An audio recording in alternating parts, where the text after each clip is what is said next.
So this video is on homeostatic mechanisms, and it's still part of evolution of organisms. Chapter 19, looking at how organisms have evolved to use these different mechanisms to maintain homeostasis.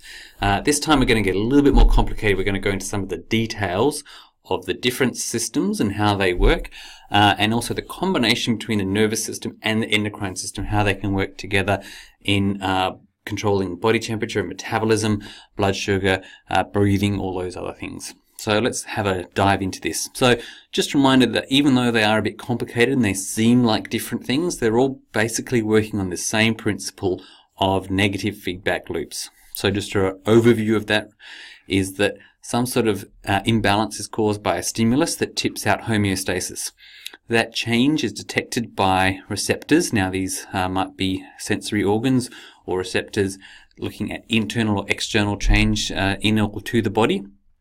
They all send a pathway that's ingoing, afferent pathway into a control center. Might be the brain, brainstem, spinal cord, something like that. That will process that signal, determine a response, and send an outgoing or efferent pathway to effectors. Now this is coming out through nerves. The effector tissues might be muscle tissues or glands or something like that, that will cause a response to that change that will tend to correct the imbalance. So all of this is to make sure that we stay within the healthy range of the tolerance limits and don't enter into those disease states. So first and very common example of this is thermoregulation, how we regulate body temperature. Complicated diagram, let's take it through step by step. So your normal body range is around that 35.6 to 37.8 degrees Celsius. If you're a little bit too warm, the hypothalamus is the area of the brain that detects that change.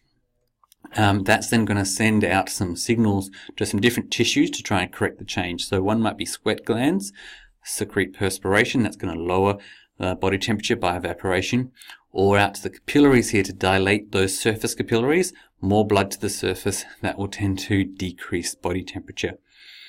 On the other hand, if you're a bit too cold, the hypothalamus picks that up as well, sends out some signals this time to muscles to do a bit of shivering.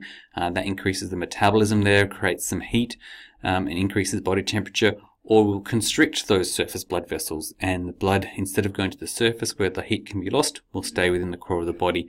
That will tend to increase temperature. Closer look at those capillaries then. So the way it works is that around these arterioles that lead to the capillary beds, we have smooth muscle. The smooth muscle is innervated. There are nerves that go there and cause that muscle to contract. When it's contracted, not much blood flow through the capillary, stays within the core, and the warmth is maintained. If you want to cool off, those muscles are relaxed, more blood comes through the capillary bed, and the heat can radiate off there under vasodilation, and you can lose body heat that way. Related to that is then the control of metabolism. So the thyroid gland and the hypothalamus and the pituitary work together here. So let's step through that. So again, the hypothalamus is detecting the need to increase metabolism. It's going to send a signal to the pituitary gland to release thyroid stimulating hormone. That of course will stimulate the thyroid gland, which is around the neck. And the thyroid gland will release thyroxine, secrete thyroxine here. So thyroxine is a hormone which will increase cellular metabolism. So let's have a look at that then. So we know that metabolism, like respiration, is a big example of this. When we digest food using oxygen here, we get cellular respiration, carbon dioxide and water are produced, and energy is released. Energy is captured in the form of ATP, but also some of that energy is lost as heat. So the more respiration is happening, the more heat the body is producing. So by increasing metabolism, you can increase body temperature. Interestingly, part of the negative feedback of this as well is that the thyroxine will then inhibit the hypothalamus stimulating that pituitary, and will tend to turn off that signal. Otherwise, you just keep on heating up and heating up. Another really good example here is around control of blood glucose. So your blood has to have glucose in it also to drive that respiration, but the level of glucose is quite important in maintaining that level. So we remember from the respiration prac, people who looked at the concentration of glucose saw that having enough glucose present in the system allows the metabolism and the respiration to happen at a maximum level. So you want to be able to maintain blood glucose within a certain set range and high concentration. So When you've had a meal, there's an increasing blood sugar and you have high blood sugar in there, but that's in the blood, you want it back in the tissues. So the pancreas will then, the beta cells of the pancreas release the hormone insulin. Insulin travels through the blood to target tissues, including adipose, so those are the fat cells that are going to take up that glucose and store it as fat. Also, the liver is going to take up that glucose, and the muscle cells are going to take up glucose. That, of course, will reduce the amount that's in blood sugar.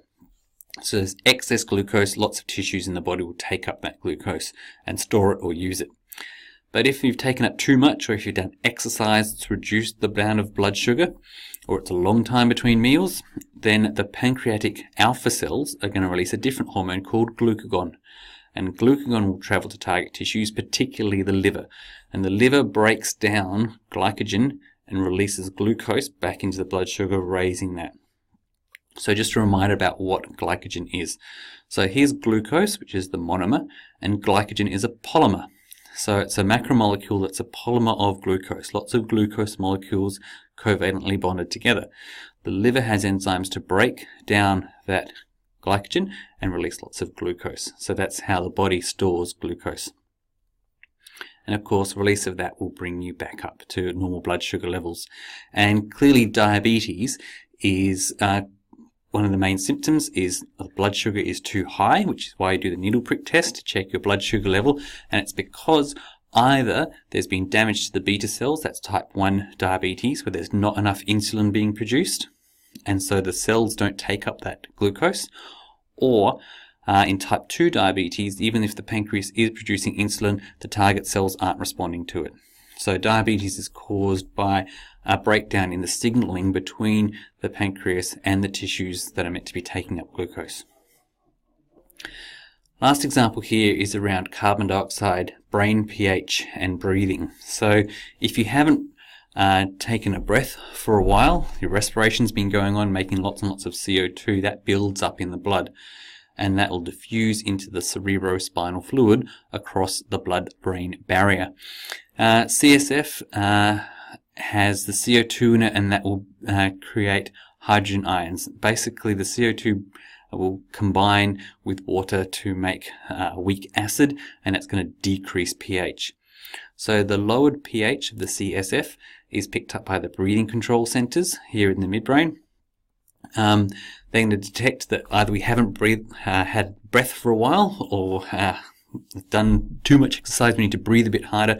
Going to stimulate breathing in order to get rid of that CO2 out of the lungs and also bring in more oxygen. So two ways to do that. One is to innervate to the muscles of the diaphragm and the rib, causing more breathing to release that CO2, pick up oxygen. And the other thing that's going to happen if you're short of breath is there's going to be innervation of the heart in order to beat a little bit harder to also move that CO2 out of the blood. And finally here, this one's not so much a negative feedback loop, but more about how the brain and hormones, the endocrine and nervous systems can work together to change a body state in a particular situation. So here we've got the adrenaline in the fight or flight response. So after a sudden shock, you need to be able to quickly release adrenaline and stimulate a whole lot of different body systems at once. So first thing is that the brain is going to pick up some sort of threat or signal going on here, and there'll be an innervation, so the nerves will stimulate the adrenal glands. Adrenal glands, which have stored adrenaline, will release that, flow through lots of the parts of the body and cause sudden changes. I just had to make a slight correction to this. It says here the cell walls. There aren't cell walls in animal cells, so the receptors on the cell membranes, and it's across lots of different target organs that are going to be affected here. So firstly, there's blood flow to the brain is going to change. We also have pupils dilating to bring in more light and sharpen your vision. Lungs are going to open out to get in more oxygen. The heart's going to beat faster, more blood to the muscles, sweating. All these different things are going to increase in order to increase your chances of successfully running away in terms of flight, or winning in the fight against whatever this threat is. The other thing that's important to know is that at this stage, digesting your meal is probably not that important and not going to help you out much. So other parts of the body, like the digestive system, get switched off. So some bits are switched on and become hyperactive, other bits are switched off a little bit. And so that helps to change the whole body state. And so by coordination of the innervation of these areas and the stimulation of adrenaline and the action of adrenaline across the body state can change very quickly from whatever state you're in at rest to suddenly when there's a threat, alert. And you really feel that whenever you've had a shot of adrenaline happen, your whole body state changes.